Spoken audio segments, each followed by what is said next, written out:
Wow, tung dash. आइया बाप बहिनी हो अरे बाबा नहान्नु इधर नै हो जहर खाने का पैसा नहान्नु नहीं है तो जा रे। किन यस्तो रिसाउने हो र घाँस त भोलि आएर काट्छुको गाँठे किन र यस्तो हिर्काउने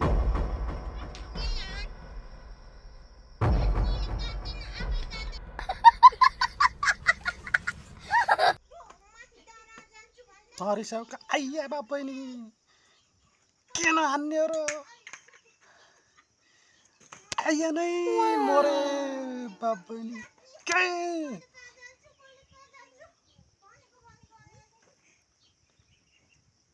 किन यस्तो रिसिएको र आउने नि आया मरे नै बाप